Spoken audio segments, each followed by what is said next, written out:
Monday, April 15th, 2024, Maneco 64, home of alternative economics and contrarian views. Today we're going to look at the US dollar and also the concept of Pax Americana and whether the dollar and Pax Americana are on their way out. And it's all got to do with what we're seeing happen in the Middle East right now, and also to some extent with multipolarity, the BRICS, and all that. Before I do, I'd like to thank all of you for supporting the channel, for having subscribed to the channel, for having shared my videos. I appreciate it. We're fast approaching 100,000 subscribers finally. It's not a number that's important to me, but it's just a nice marker. So thanks again. So I always like to go back to history. So the previous empire we had before the American Empire, and it is an empire, even though the founding fathers did not plan for America to be an empire. That's what I think, in my opinion. I mean, George Washington warned in his farewell address not to get involved in foreign principalities, and to just make sure that the United States had good relations, not just diplomatic, but commercial relations with other countries. But be as it may, I think ever since the Spanish-American War, the United States has been planting the seeds of a world empire. And prior to the US, of course, we had the British Empire. And there's the old saying that Britannia ruled the waves. And Britannia, of course, the British Empire, was the policeman of the world back in the 19th century, also early 20th century, up until the mid-20th century, I would say. So it was a Pax Britannica, if you want to call it. But then Britain, unfortunately, extended itself through World War I, World War II, and that's despite the fact that it supposedly won those wars, right? And by 1954, as you can see here from this paper that I got, and it's called, let's have a look at the title again, Zombie International Currency, the Pound Sterling, 1945 to 1973. And most people think that the dollar became the major reserve currency right after the Bretton Woods Agreement in 1944. But if you go through this paper, it actually was 1954. That was the first time US dollar reserves became bigger than sterling reserves. And what's that got to do with today and Pax Americana and the dollar? Well, a couple of years later, in 1956, the Egyptian leadership, they took over, they nationalized the Suez Canal, and the British and the French attacked Egypt and tried to reverse that, but America said no, and that was it. That was, in my opinion, the end of Pax Britannica. And I've read and heard of in the past that one of the things the Americans threatened the British with was the support that they had for the British pound at the time under the Bretton Woods Agreement. And by support, of course, it was a matter of maintaining the fixed exchange rate versus the dollar, and indirectly versus gold. So it was very serious. So it stopped Britain and France, for that matter, from their intervention in the Suez region in Egypt. So we go forward now over 60 years. And America has, of course, since the end of World War II, been the major power on the planet. First alongside the Soviet Union, and then since 1971, it's been the only really major power. It's been all about Pax Americana. America has been able to throw its weight around. It's been able to get its currency to be supported by its client states like Saudi Arabia, which has led to other countries needing dollars to transact in oil and other commodities. And that's kept support for the dollar, of course, because the dollar, ever since 1971, it became a fiat currency. It wasn't redeemable in money or gold. And that was unprecedented because all major reserve currencies usually have gold backing. Even the British pound had gold backing up until 1931. And it took about 20 years up until 1954 for sterling not to be the major reserve currency anymore. And yes, America has been able to flex its muscle everywhere around the world. Latin America, the Middle East, Africa, Southeast Asia, Afghanistan. Yes, there's been a lot of blunders, but it's been able to keep churning debt, to keep its defense spending huge, keeps like 800 military bases all around the world. But I think 2021, I think it was, when America withdrew from Afghanistan. That was a really bad signal for America because it left Afghanistan in a vacuum. It wasn't a very well organized exit. It drove countries like Saudi Arabia to look at Russia as someone to look for security, not the United States. Could you trust the United States? So we go forward now to this weekend.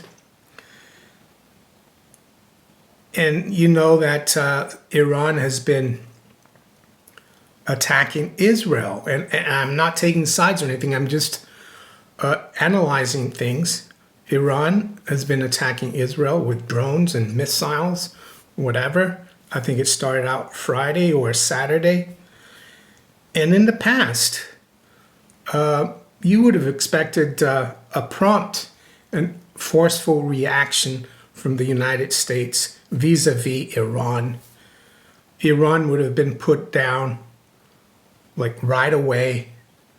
But that's why, with all the headlines I'm seeing here from the major Western publications like the FT, for example, says Biden urges restraint from Israel after Iran's drone and missile attack. The New York Times says UN urges restraint as Israel considers retaliation against Iran. So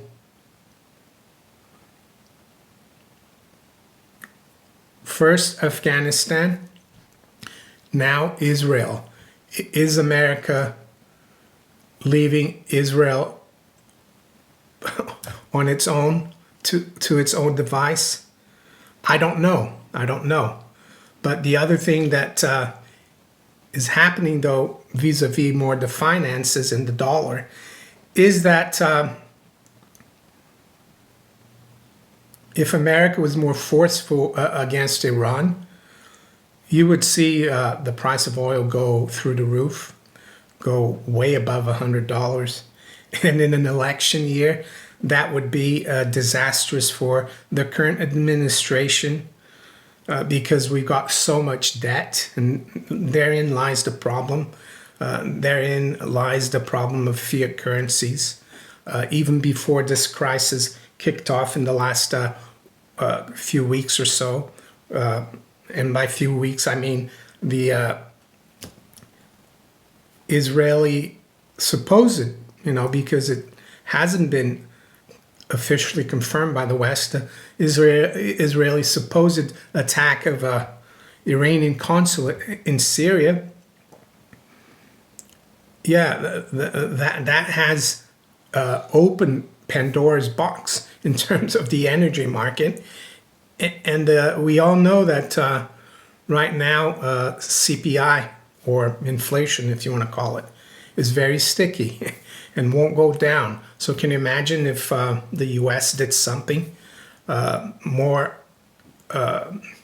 forceful against Iran? And the other thing it would do, and now I'll bring in the BRICS. The other thing it would do, it would bring countries like the Chinese and the Russians and others that are part of BRICS they would come and support Iran, in my opinion. So it could be a cocktail for disaster. So who wins and loses in this environment?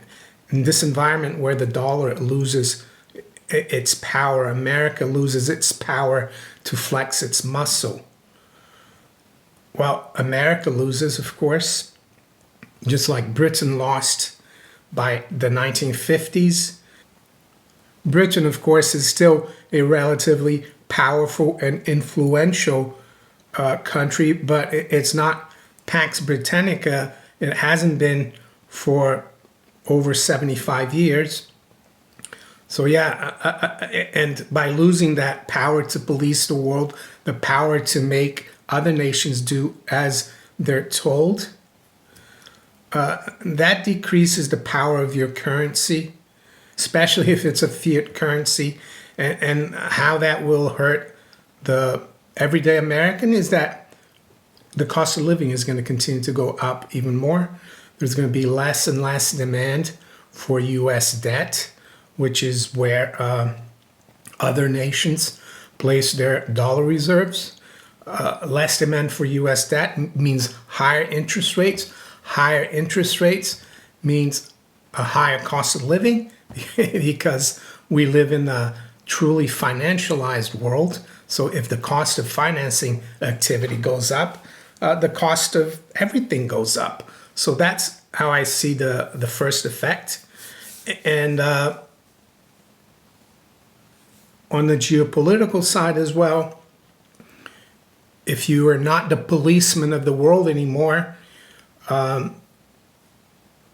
you can't make sure that your currency is accepted everywhere, because there's an alternative, the BRICS currencies, or something neutral like gold and silver. What about the plus side for Americans? Well, it's going to be painful, I think, in the short to medium term. The analogy here would be, if you live in the neighborhood and you're allied to the big bully, and there are other gangs, and the big bully always gets its way, and you're allied to that bully, you get your way as well, kind of. But now that the bully that you aligned yourself with is not doing as well, the balance of power shifts. But for the world as a whole, though, my hope is that this is the beginning of a world where nation states respect each other more, where it's not, the rules are not set by the hegemon, in this case, the American empire, but it's set by norms, international norms. That's my hope, that going forward, no matter how small or big you are, there is mutual respect for different countries. Yes, of course, there will always be some countries that are more powerful, but I think a multipolar world is a lot better for the world than one where just one country's in charge. Some might argue, of course, that there will be more instability in the multipolar world, and that's true. But why can't we try to live in peace with each other? That's the main thing.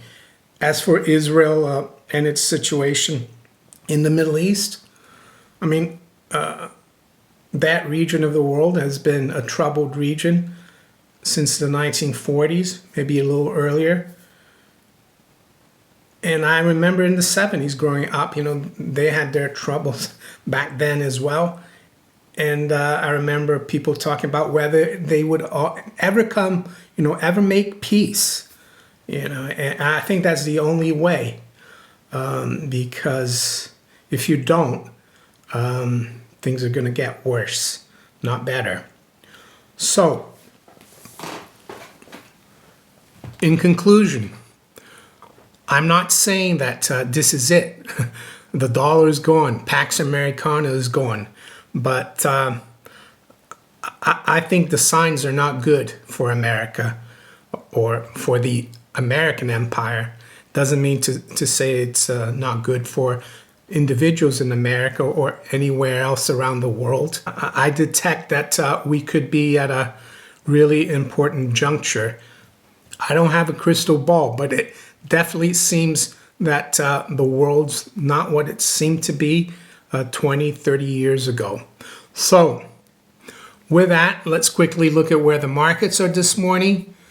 It's 8:14 a.m. London time. We've got spot gold at 23.53. It's up about $9. The high's been 73 and the low has been 43. So volatility will remain present.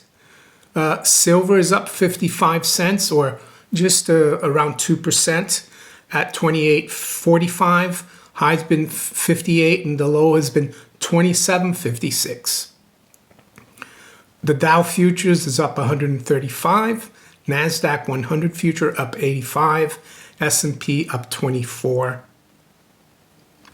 The currencies are pretty steady with the exception of the yen. The dollar is up almost 0.5% versus the yen, 153.92. Yes, the oil price is pretty steady.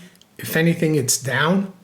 It's down 1%, WTI 84.37, and that's not surprising because the Biden administration doesn't want oil above $100 or over $150, and Iran closing the Straits of Hormuz, especially after the fact that the Biden administration has been dishoarding a lot of its strategic petroleum reserves. It's already spent that and doesn't really have much room to maneuver. Brent crude, that's down about 0.7% at 89.20.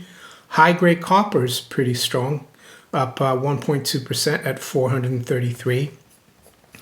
And I'm going to end it right here and wish you all a very good day and a very good start to the week. Take care. Bye.